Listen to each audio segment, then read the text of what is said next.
Bismillahirrahmanirrahim. Assalamu alaikum. So, today we are going to start topic 1.2, which is scalars and vectors. I hope we don't have to make two parts for this video. Let's start, and before we start, kindly press the bell icon and hit the subscribe button so that you can always know when a new video is being uploaded. And please remember me in your prayers. Thank you. So, Bismillah ar-Rahman ar-Rahim, let's start. The first question states that forces of 3 Newton and 4 Newton act at right angles as shown.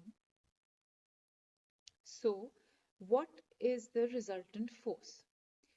Okay, now if we see that these two vectors are not being added by head to tail rule, as head to tail rule would be that the head of the first vector will join with the tail of the second vector and so on. So this here you can see that both the vectors are joined by tail to tail method, parallelogram method, whatever you may call it. Now, whenever you have vectors which are at right angle to each other, the resultant is going to be between these two lines like this.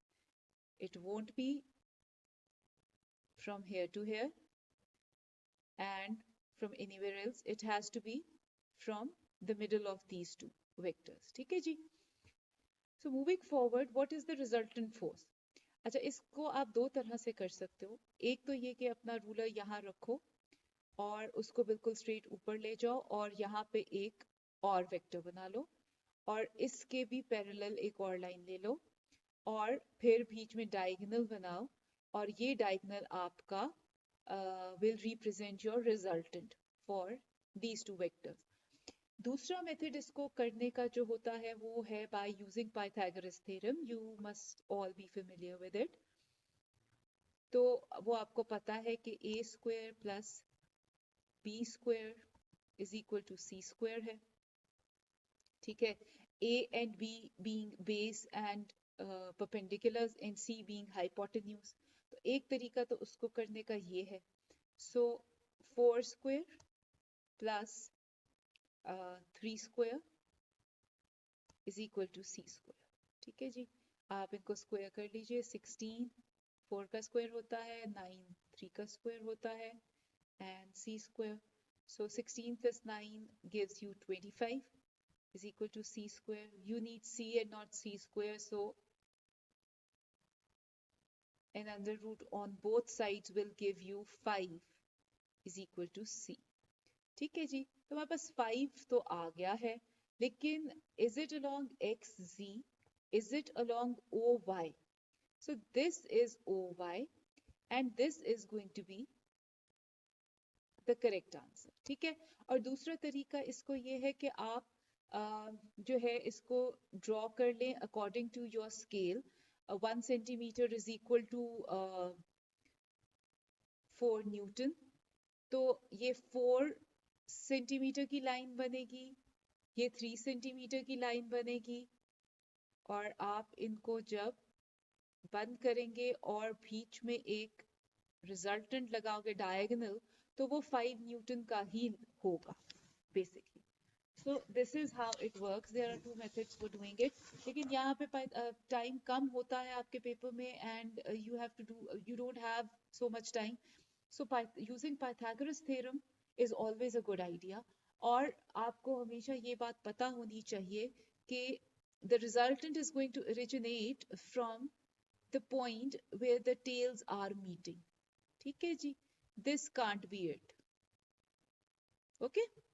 So this is it for question number 1. So moving on, the graph represents motion of a car. How far has the car moved between 0 and 5 seconds? ठीक है जी, अगर आप देखो तो this is a speed time graph.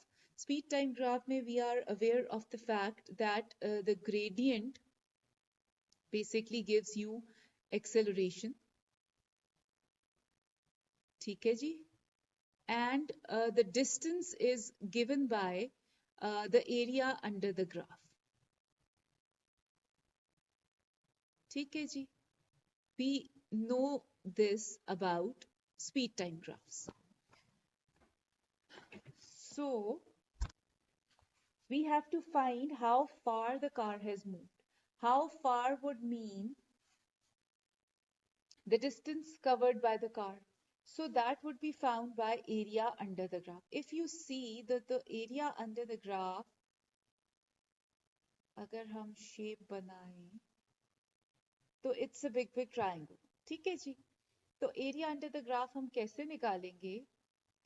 Half base into height. That would be the area of this triangle. और इसकी base अगर आप देखो तो वो है 5, और अगर आप उसकी हाइट देखो तो वो है 10. ठीक है, तो अगर आप यहाँ पे वैल्यूज को पुट इन करो,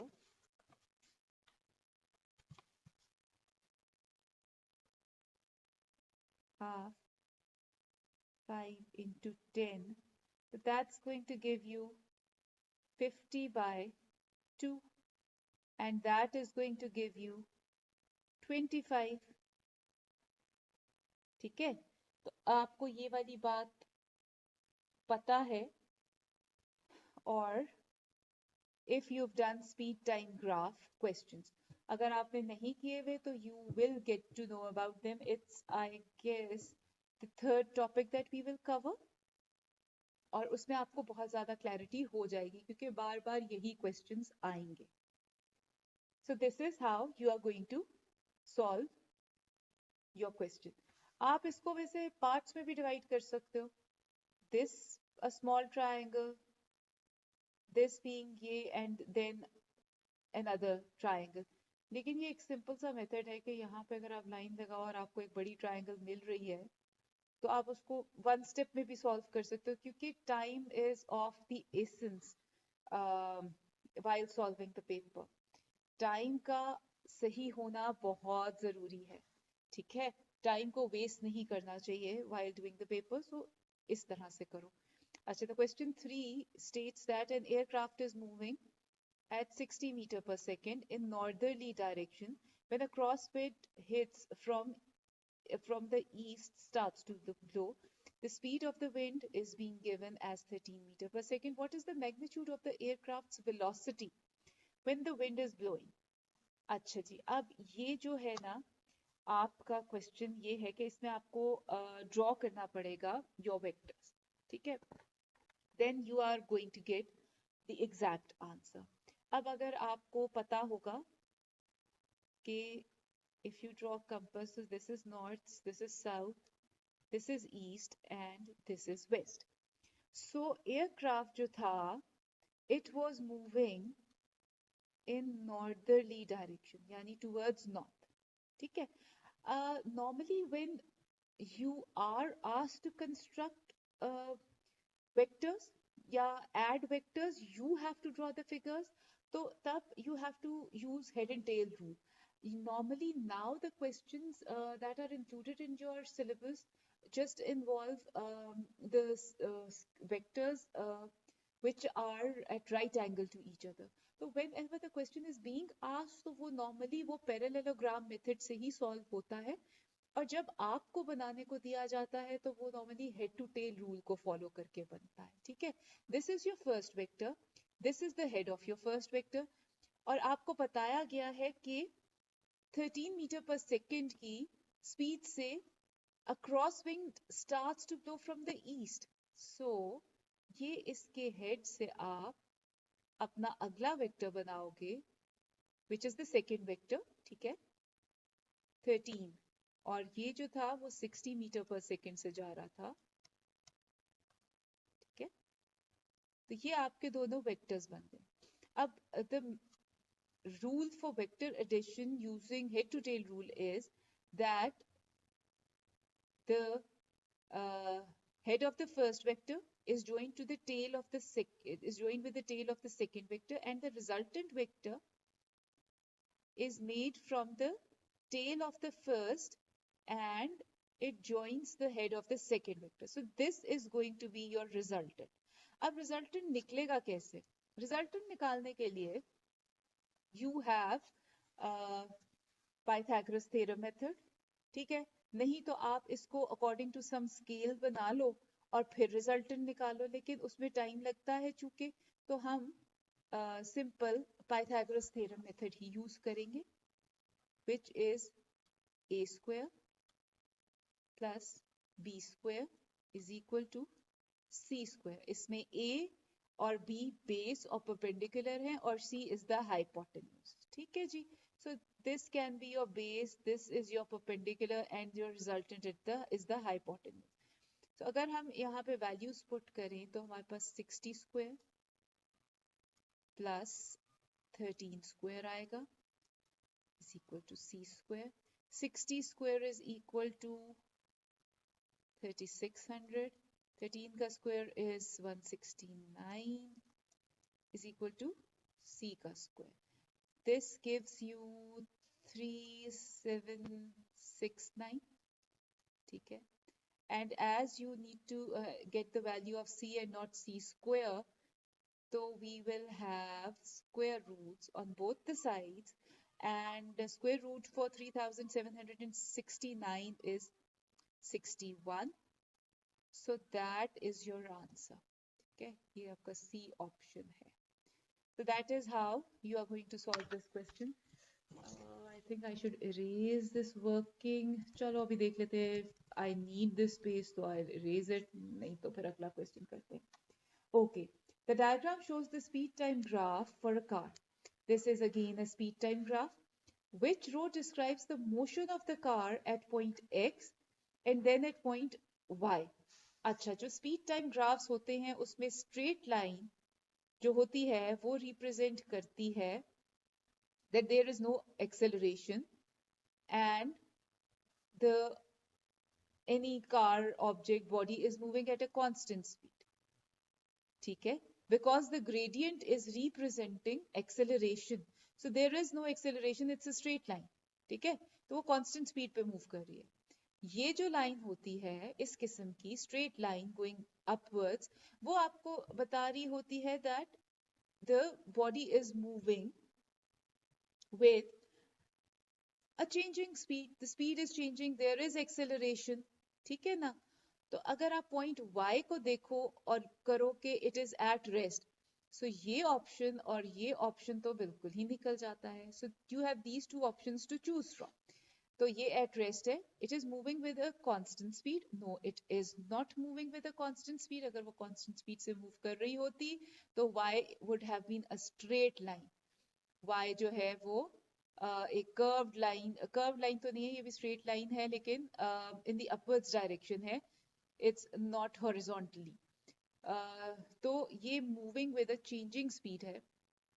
So C is going to be your answer। Don't worry about these questions. You are going to learn about them in detail in the next section. So you will have no issue solving these questions after you've gone through that. ठीक है? So don't worry about these। Even if your understanding is not that good at the moment, you are going to understand these।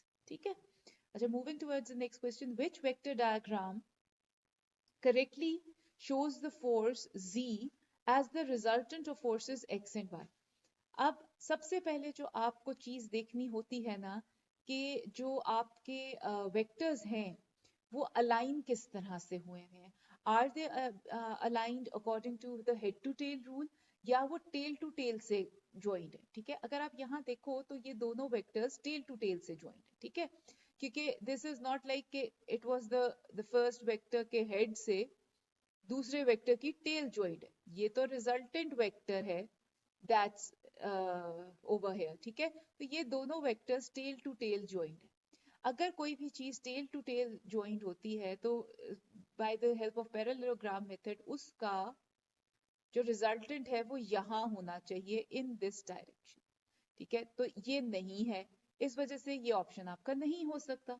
यहाँ पे भी दोनों vectors जो हैं वो tail to tell join हुए हुए हैं और फिर उनका एक रिजल्टेंट बताया गया है। This time the direction has been reversed from this, लेकिन ये नहीं हो सकता आपका रिजल्टेंट क्योंकि आपका resultant has to be over here somewhere, ठीक है। अब इसमें आपको हेड टू टेल रूल पता चल रहा है, ठीक है। ये आपका हेड है ऑफ द फर्स्ट वेक्टर, उससे टेल ज्वाइन हुई हुई है ऑफ द सेकेंड वेक्टर, और जो आपका रिजल्टेंट वेक्टर होना चाहिए उसका हेड इस डायरेक्शन में होना चाहिए, so that it meets the head of the second vector, ठीक है। तो ये चूंकि हेड टू टेल मेथड से कनेक्ट होने के बाद भी रिजल्टेंट की डायरेक्शन ठीक नहीं है, so this is also not the right answer. अब यहाँ पे क्या हुआ है, यहाँ पे फिर हेड टू टेल रूट से कनेक्ट हुआ है, head of first vector connected to the tail of the second vector, and the head of the resultant vector and the head of the second vector are joining each other. So this is the correct vector addition. ठीक है जी? I hope you are understanding what I am implying. अच्छा जी, फिर आ गया एक vector addition का method. ये दो vectors हैं, ज्वाइंट हुए हुए हैं टेल टू टेल मेथड के साथ, हेड टू टेल मेथड के साथ नहीं। आपका दो तरीके हैं इसको, या तो आप सीधी सीधी इसके ऊपर, सॉरी ये लाइन टेढ़ी मेढ़ी हो रही है, दो लाइंस करें और उसके बाद इसको डायगोनल को बीच में करें, and this is going to be your resultant. या आप फिर अपना पाइथागोरस थ्योरम मेथड को इस्तेमाल कीजिए और 4 square plus 3 square is equal to c square कीजिए, 16 प्लस 9 होगा जो कि 25 होता है, और c स्क्वायर खत्म करने के लिए you got to have an under root और आंसर आएगा 5 इज इक्वल टू c, और ये आपका वो आंसर है। लेकिन यहाँ पे क्योंकि उन्होंने स्केल भी दिया हुआ और सब दिया हुआ है, तो the better idea would be कि आप इसको ड्रॉ करें। यहाँ पे एक स्ट्रेट लाइन जो कि 4 स्क्वायर्स पे हो, यहाँ पे एक स्ट्रेट लाइन जो कि 3 यहाँ पे एक स्ट्रेट लाइन जो 3 स्क्वायर्स पे हो, और यहाँ पे एक स्ट्रेट लाइन ज्वाइनिंग दिस जो कि 4 स्क्वायर्स पे हो। तो जब आप इसको मैया करोगे तो ये 5 ही निकलेगा रिजल्टेंट, ठीक है। स्केल जब दिया गया हो तो it is always a good idea कि स्केल ही यूज किया जाए। मेरे पास इस वक्त करंटली एक इतना अच्छा सॉफ्टवेयर नहीं है जो ड्रॉ भी कर सके और मैया भी कर सके। I am not using any kind of geometric probability software, तो उसमें ज़्यादा बेहतर हो सकता है। तो अगर आपके पास कभी कोई प्रॉब्लम हो या आपको लगे कि पता नहीं वो सही निकला है कि नहीं निकला, तो you always have the Pythagoras theorem method to find the resultant. अब यहाँ पे भी आपको ये 6 मार्क करना चाहिए। यहाँ पे आपको पता चल रहा है कि एक स्क्वायर जो है वो 2 के इक्वल है, ठीक है। तो 3 squares will be equal to 6 newton, और यहाँ पर 4 स्क्वायर्स बनेंगे, 2 2 2 एंड 2, और फिर बीच में यहाँ पे जो रिजल्टेंट आएगा वो विल बी योर आंसर। और पाइथागोरस थ्योरम से देख लेते हैं कि ये क्या है निकलता।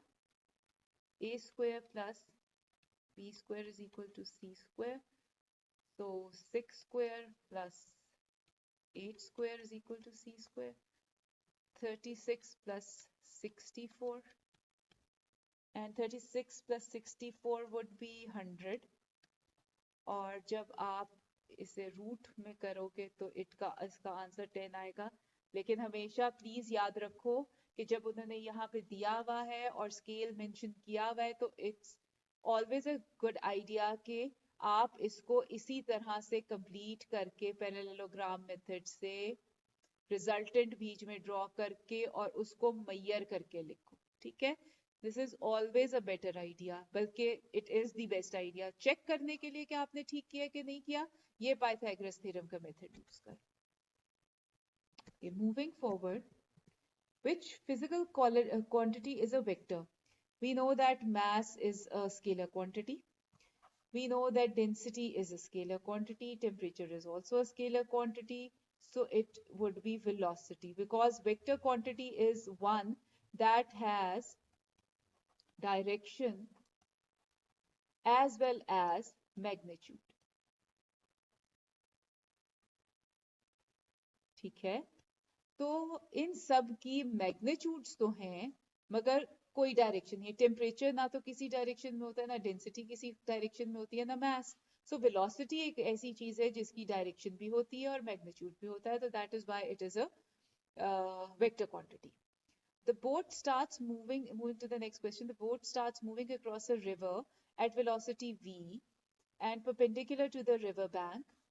So this is making a 90-degree angle with the river bank. So this is v. ठीक है, perpendicular है.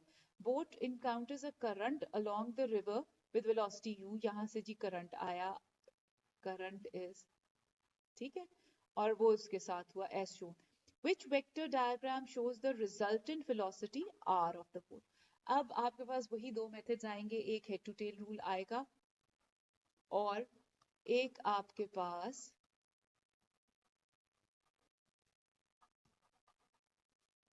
पैरेललोग्राम मेथड आएगा. टू ऐड दीज हम देखते हैं कि किस तरह ऐड हुए हुए हैं.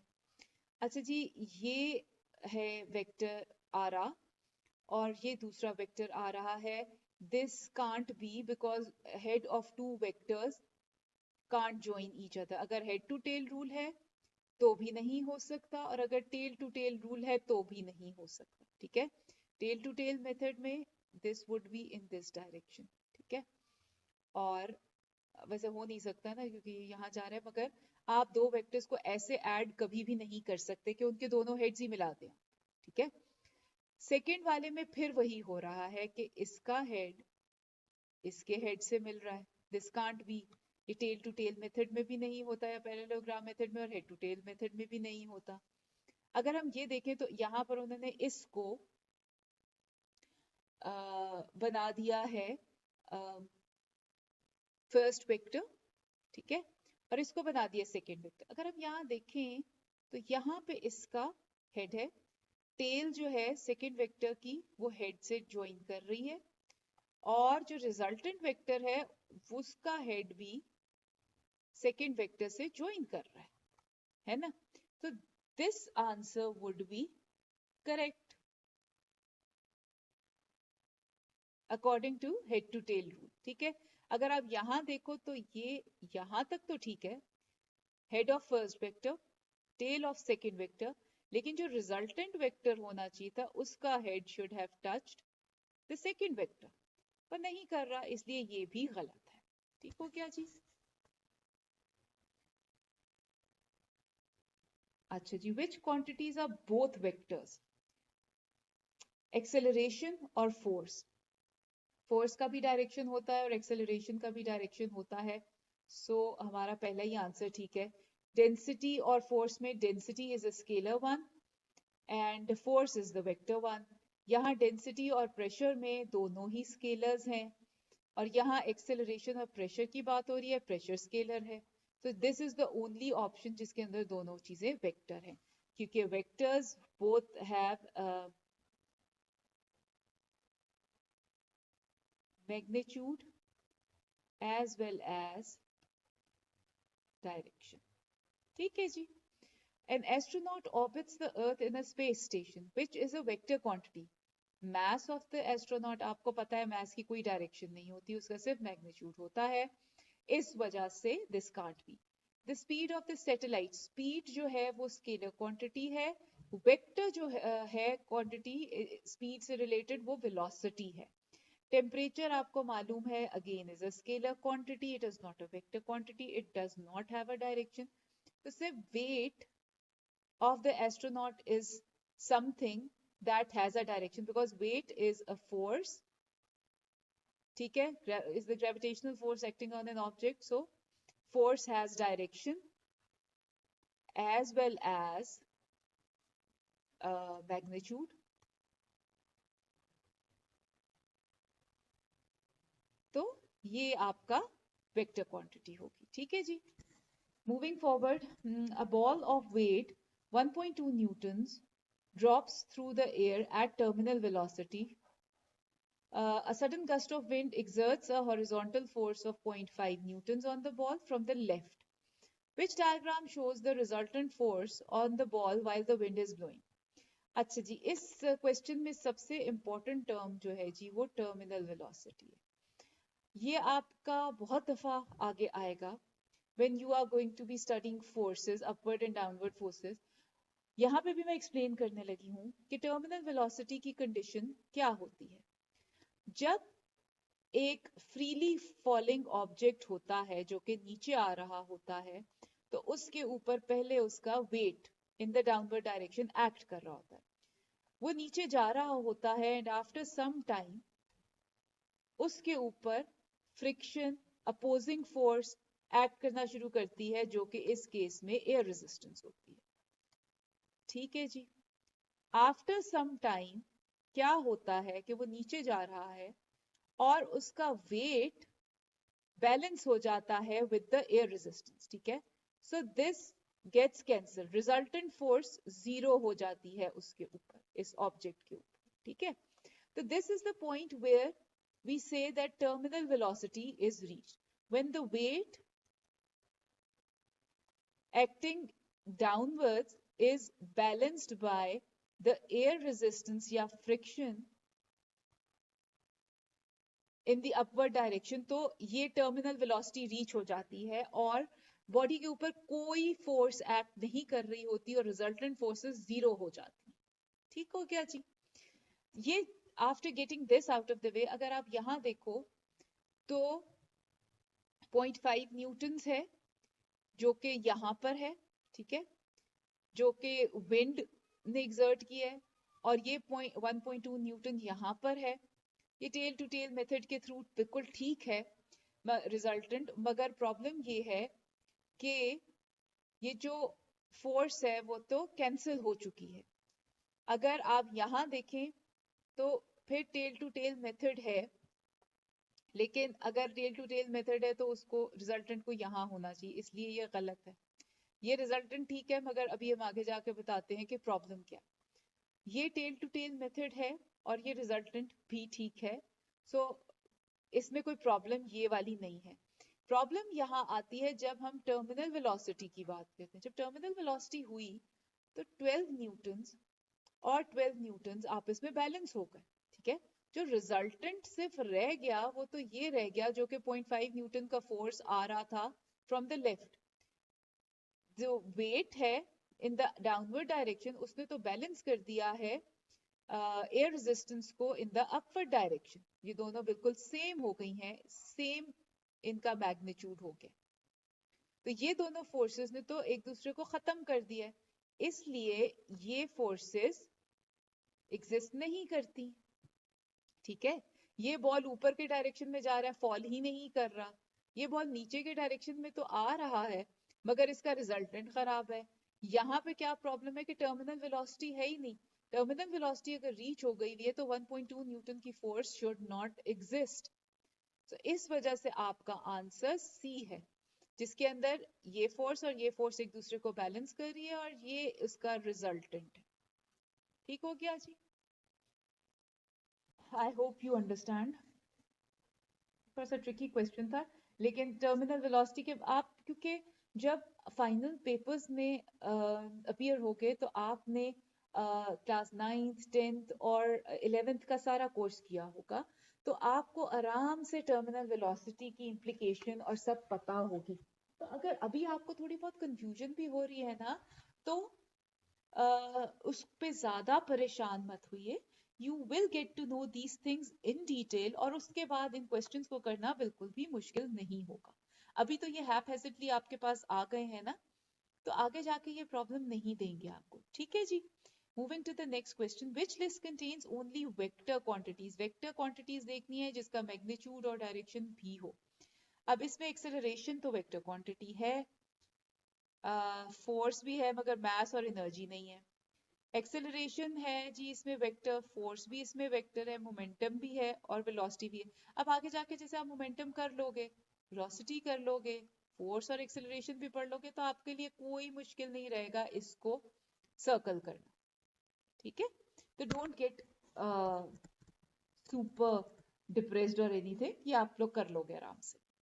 अच्छा जी, an object is acted upon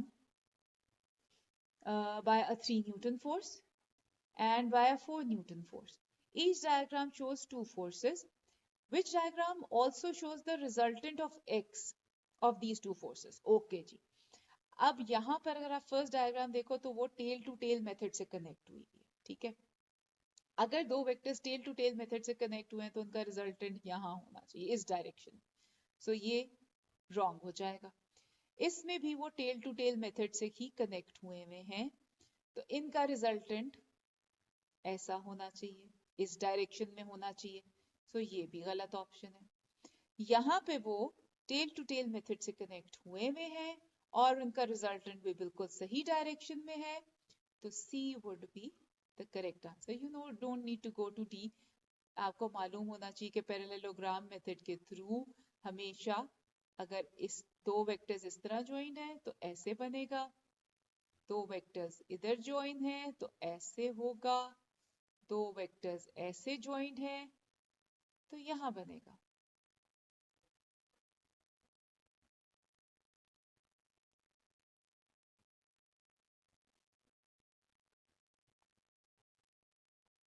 ठीक है, अगर आप ये बात समझ लेते हो तो फिर वेक्टर एडिशन तो प्रॉब्लम ही नहीं रहेगी, सिंस अब तो जो वेक्टर एडिशन है वो आपके कोर्स में सिर्फ है भी राइट एंगल्स पे जो वेक्टर्स हैं वही इंक्लूडेड है। ठीक है जी, तो moving towards the last question of this video, which is the value of a vector quantity. अच्छा जी, यहाँ 200 वोल्ट्स हैं। वोल्ट्स जो है जी वो वेक्टर क्वांटिटी नहीं होती, ठीक है। सो इसलिए ये जो 100 है ये ग्राम पर मीटर क्यूब आपको बता रहा है कि ये अम, जो है वो डेंसिटी के लिए होता है, ठीक है। डेंसिटी का यूनिट है, डेंसिटी इज मास पर वॉल्यूम, इसलिए इसका ये यूनिट है। और आपको पता है डेंसिटी जो है वो is not a vector quantity, ये एक स्केलर क्वांटिटी है। अब यहाँ पर उन्होंने आपको डायरेक्शन भी बता दी है साथ में, 20 मीटर पर सेकेंड ईस्ट। मीटर पर सेकेंड इज वेलोसिटी और ये उसकी डायरेक्शन भी बताई गई है, तो this is the correct answer. और जाउल्स जो है वो एनर्जी का यूनिट है, which is also a scalar quantity. So this is the end of section 1.2. I hope you understood every question, and if not you can always ask me in the comment section.